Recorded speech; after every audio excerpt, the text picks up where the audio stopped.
This time on Jesters Garage, we're in Viola, Idaho. Hell's Gate Hot Rods. We're going to be talking chassis design with Andy Heitmann, and he's going to explain the preliminary design on the running gear on Rick House's 38 Chevy Coupe, a car Rick has owned for basically 50 years. So check out this one-off custom chassis right here on Jesters Garage. When it's done, it is structural art. Nothing's ground down. No, it's all exposed, as just, welded. It's like, just... we're not trying to hide anything. Nope.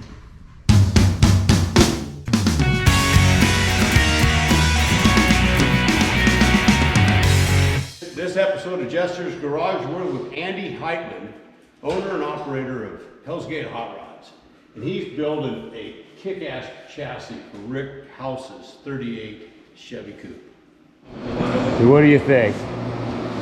Amazing. Yeah, I'm thrilled to death. Boy, it's good to see this thing roll again, too. Been a few decades. Yeah. Looks a lot That just different. is fantastic. Yeah, Rick came to us with this, vehicle he's owned since he was a teenager. Mm-hmm. And so he wanted us to do this final version of the car that he's been dreaming about for decades. Mm-hmm. And so 5 decades. 5 decades, exactly. Yeah, he had it since he was 14 when he bought it from his dad. Yeah, and so this is kind of like his final version, his vision he's had for a long time, and came to us and saw the chassis stuff and was like, hey, can you build me a chassis? Can we do the car? And I said, sure. So finally we're able to help him with his dream vision. Kind of our theory on the chassis is figure out what the customer wants, what the look is, what the wheels and tires, their stands, what motor they're running, do all that, and incorporate that into the chassis design. This is kind of this final dream rendition he's always had, So we talked with him, we figured out what he wanted to do with it, kind of his dream, his vision. Right. Got the car. That starts with the wheels and tires and the stands. Right, always does. Always does. And so how we do it there is we get it all figured out. That sets our track width. Mm-hmm. So like in the front, we're checking steering with this actual tire. If it would only being 25 inches tall, 26, the back's a 31 by 18. We got it all set up, wheels and tires, stands, everything, got it all figured out, made sure everything was good with what he had in the vision, how we thought it was needed to do. Then we could start the chassis design. Right. Completely different than some other chassis that would, like Pro Touring, that's got 12-inch wide all the way around and cares about handling and other things. This is like a cruising on a coilover type chassis. Right. So we get that all, we 3D scan the body. Scan Underside of that car. All of that, exactly, yep. Get all the data we need, not only for the chassis underneath the floor and everything, but the firewall, the fenders, everything that we want, body, where the body mounts are, stock chassis, all that stuff we get scanned. We went as far as putting the LS in this. Right. Check that for clearance between steering and exhaust. We can't get it all dialed in right off the bat, but it gives us an idea. Make sure our A-arms aren't way in, causing interference issues. Get that all figured out, get the track width. And then we can take that information to design the new chassis. All that. Everything gets tight anyway, because it's a 30s car, so everything's narrowed up in the front. You got big bubble fenders, so a lot takes real estate out. But to figure out where we want to put the rails, they're all mandrel bent 2x4. Most of our main rails are 188 wall thick instead of 1/8 inch. Yeah, it's a lot tougher. Yeah, and it's still mandrel bent, so they're all one piece, no pie cuts, no nothing. So we design all that on the computer, get all the bends, work with the actual die radiuses, center line radiuses, and all that with the bender, and then have them bench in one piece. Right. So we make the main rails 188 on most everything. Even if we have other side kickers or outriggers, those could be a little bit thinner to save some weight or do whatever they need to stick with the main rail. I see they're parallel. So they are parallel. Yeah. This car is not parallel. No. So then it has, coming back over here, it has what I call outriggers. Right. And that will get the taper on the body and get the what, like these are pretty narrow because we have to clear here. Right. And so it's always a better transition to keep it all one piece instead of piecing up the chassis and having it, like a back half and a front half. Right. Like the rear and the front were very close in width. And so we decided just to add outriggers in the middle to get it all out wide for body mounts and everything else. And then we actually design from the outside of the vehicle in. Oh, wow. We build everything from scratch, like to the dimensions and to the geometry that we need to perform the way we want. So on this one, it's a coilover chassis, but we're going to get about almost 7 inches of travel out of the vehicle. Some of that being a bunch of droop, some of it being, it's not always split 50-50, it kind of depends on the vehicle. But Okay. the travel is what gets you a nice ride, if the more travel you have. So what you'll see is like a lot of coilovers, they only have 3 inches of shock travel. That's not much. It's not much, so you gotta do things. You know, some chassis we cantilever, we leverage them, we do some things to mechanically. Yeah, I saw that one that was here the other day. The cantilever on that was so cool. That 50 Buick wagon, Yeah, same thing. Those exactly. things are all cantilevered. It's all designed, and every one of these vehicles is designed specific for its application and what it's doing. Because you have essentially no baggage other than the wheelbase, and sometimes that changes, but you start from scratch, like you said. Yep. Wow. And that's kind of the theory on our chassis design, is we're not taking OEM stuff and modifying it to make it work, is we're building the parts that need to function the way they need. So I mean, we're building spindles, upper arms, everything. I mean, obviously the power rack, but we're having it custom built to our width. And they're normally really narrow racks, that like way narrower than a Mustang 2 rack and stuff like that. It's actually mostly used in sprint car world. Oh, wow. And so we found these parts, you know, that kind of work for not necessarily just generic like a lot of the other industries using. Like we're using stuff that works for the application and it's going to function. And that's kind of the whole design theory of it. There's going to be a lot of horsepower in this car, so we want to put a bunch of rigidity in the chassis. You know, stock, they're just floppy. Torsional rigidity is incredibly important. These things were loose to begin with. That's the way they were designed. Because right? suspension wasn't great. You Right. know? And so they didn't have great shock absorbers. They didn't have all this Right. type of suspension. Now that's completely changed. So Yep. rigidity is in your favor.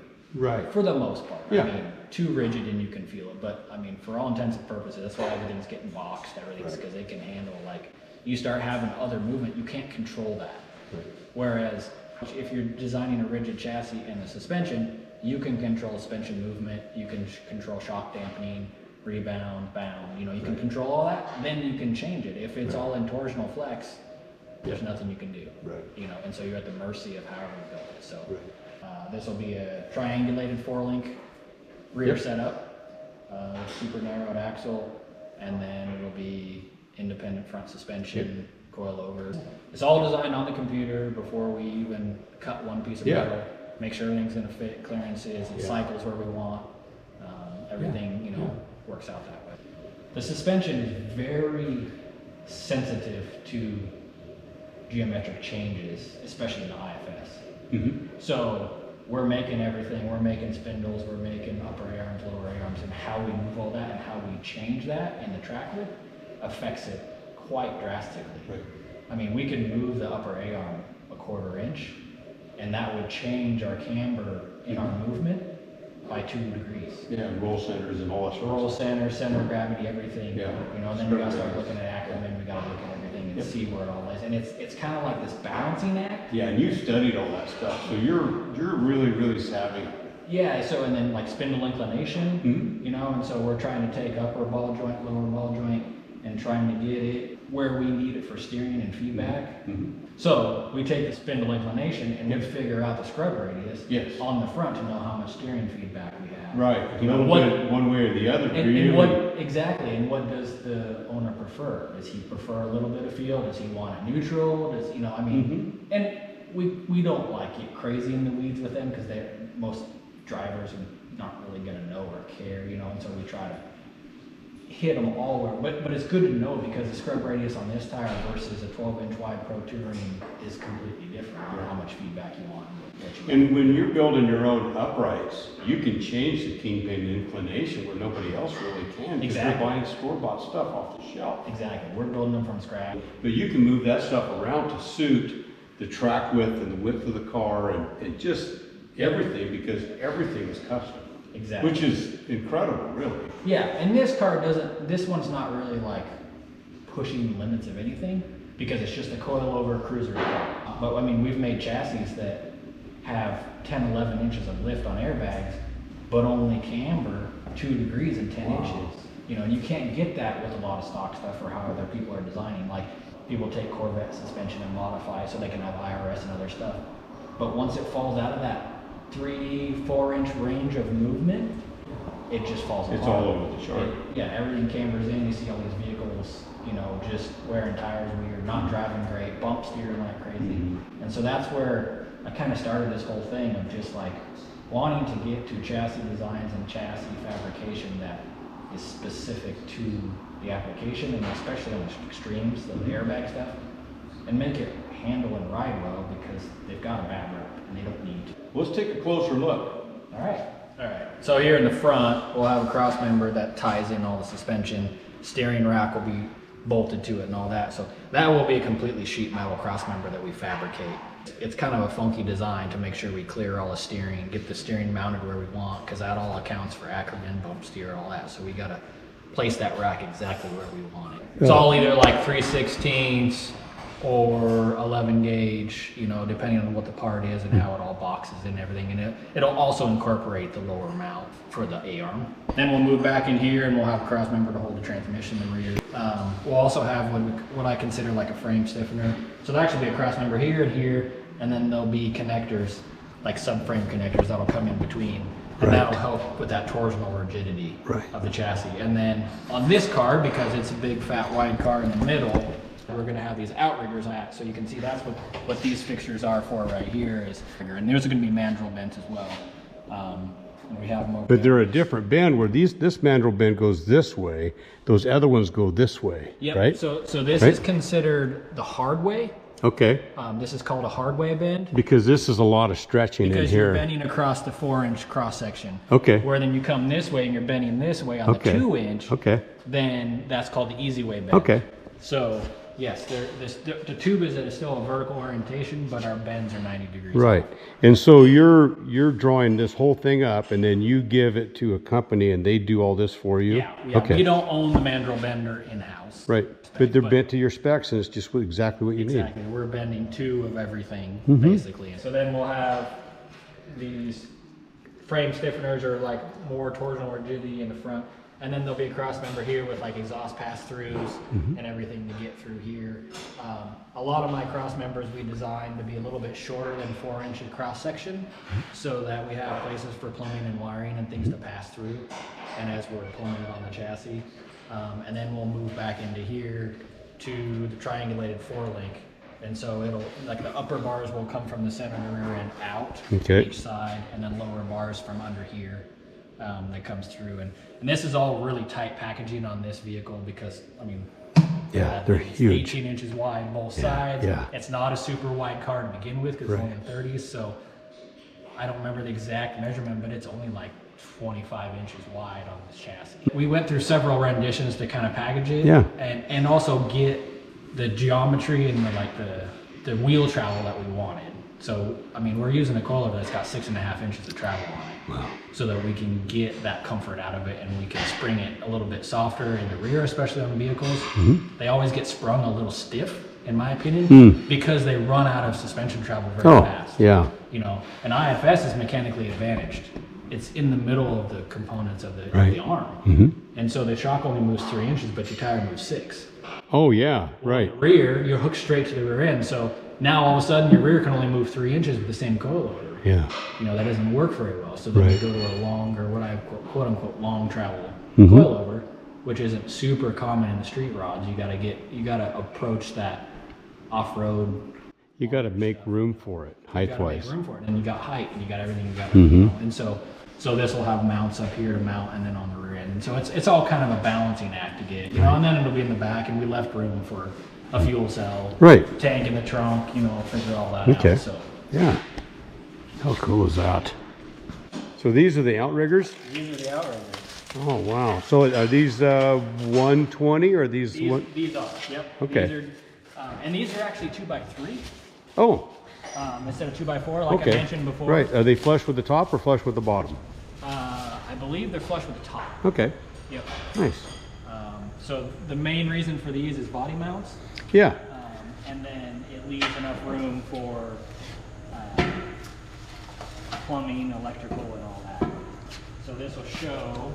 Look at that. You're getting all the unboxing right now.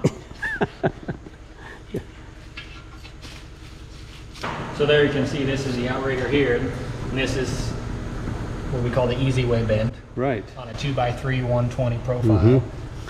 And so this is the stretch on this side. exactly, yep, here, and then there'll be a little bit. And so you won't notice this until, but this is actually bent past 90. This one's less than 90 because that body has that width. Right. Yeah. This is the part that goes narrow, and you'll be trimming this off to fit. We'll be trimming each leg. So because we have, when you bend, there's a clamp distance. Right.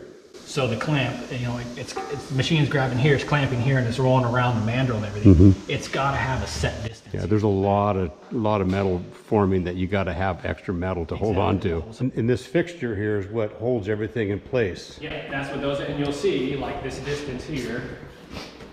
This is a narrower distance, and this is a wider distance to get that angle. So everything sits in there. We can mark it, cut it. Right. It's easy. So do you make these specifically for this particular job a lot of times, right? Yep. Okay. Yep. All the chassis fixtures are made for that one, so they're all Yeah. cataloged and organized and be like, okay, this is Yeah. 38 Chevy Coupe Yeah. fixtures. Yeah. But it's a universal table. That's why we fabricated the table ourselves. Yeah. So this Get are these that through service. holes? Yeah. So you can Yep, bolt. they're through holes, and so Okay. we can clamp and bolt, do whatever we need. We have dog pins and clamps that'll fit in these Yep. fixture tables. It's standard 5/8 hole. Very So if you was to have a repeat on this, you would have your fixtures. You would know exactly what bolt holes they go to. It's Yep, all part of the. Yep, we have a drawing that shows everything in the Yeah. table, that shows where the fixtures goes, which one, which table, how it all goes. Wow. And if you'll notice, like this little tick mark right here on this fixture, that's actually locating this tube.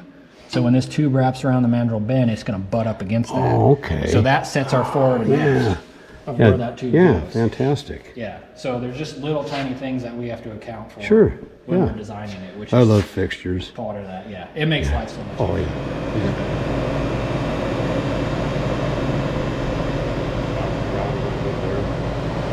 Let's do it. Okay, it's gonna be super bright.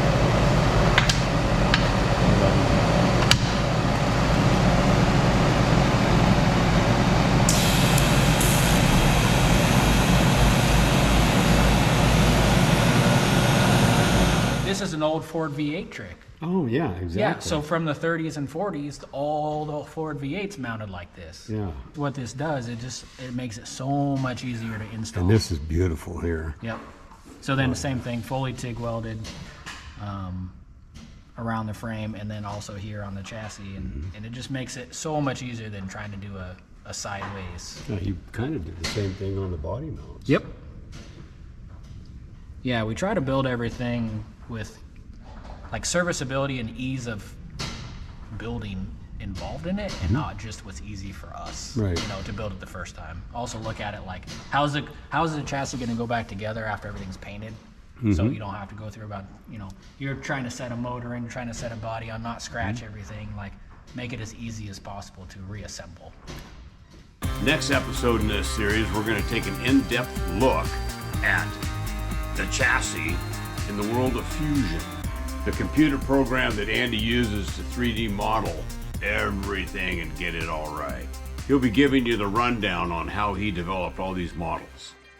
Next in line after that would be the process of putting the chassis all together and doing kind of a pre-assembly before it heads down to the jalopy shop. Rob Meacham and his crew is going to be rebuilding the entire floor area, the firewall, tubs in the back, getting the fuel tank all set up, stripping that beautiful paint off that Rick had put on like 40-some years ago. Thanks for hanging out with me in Jesters Garage, and if you'd like, give me a thumbs up. Subscribe if you want to see more of this stuff, and we'll see you all next time right here on Jesters Garage.